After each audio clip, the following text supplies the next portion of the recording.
people mountain. Where we're going, we don't need roads.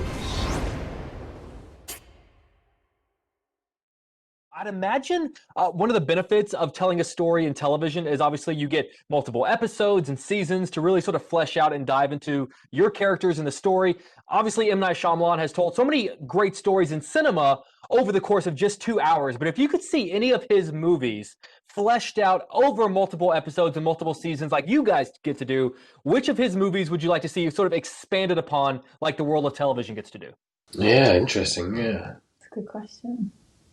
That's a great question. I mean, I don't know how far a lot of his movies could go, but I certainly know Unbreakable. I mean, I guess I see why they tried to link those together. But yeah, Unbreakable as a movie, I could watch those two characters go on and on and on and be a real superhero team. You know, I thought it was excellent and so well shot and creepy where he's in the place and the curtains are blowing and the guy appears and then he falls on.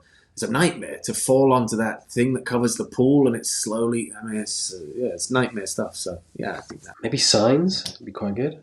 Signs, yeah, that would be really cool.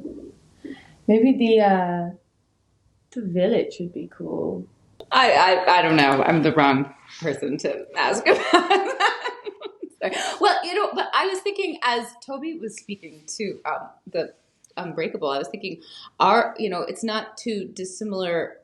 It just feels like we're shooting a film in many ways in terms of being in one set and exploring these characters, albeit over time. It's over a short amount of time. It's only these half-hour vignettes that we get of the characters. So, and certainly because Night is at the helm, it feels very much like working on a film.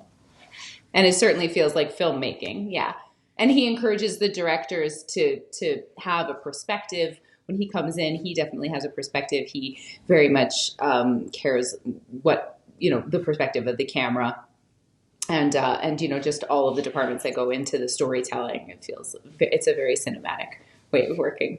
But I have to say, one of the feelings that I'm left with every time sort of an episode ends is like, where's this show going? Like in a good way, like how is this show going to end? And I read an interview recently where Knight said that he always imagined this as sort of a 40-part story, which in my mind thought like, oh, so he's heading towards somewhere. He's heading toward an ending.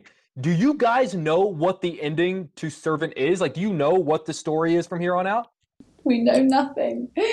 We know absolutely nothing. It's probably good that they don't tell me anything because I have a tendency to spoil things. So Nell is constantly determined to find out, who, what she is, entity-wise, what is it? And I think that's become a game of cat and mouse that they're all playing. But no, I don't know if I don't think Rupert knows anything either, though. We don't really know anything. No, I don't think I know how this one ends. I think I do, but you never know. It could change. And I think that's part of Knight's joy. He likes to know things you don't. He likes to have secrets that he knows that you don't. I think that's part of his joy. Yeah, I kind of like not knowing. I think that's kind of part of the fun of the show. You never really know what's around the corner. And I think it's the same for the characters. You know as much as the characters, so it's kind of helpful for me in that way. And it's always nice to kind of have a surprise. But he's sort of talked about the main archetypes and where he sees it landing eventually, and so I think we have a sense of where we're heading in a way.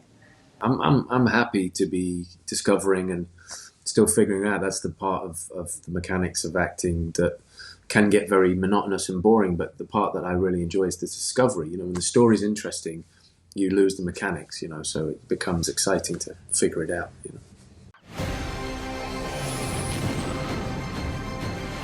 People mountain.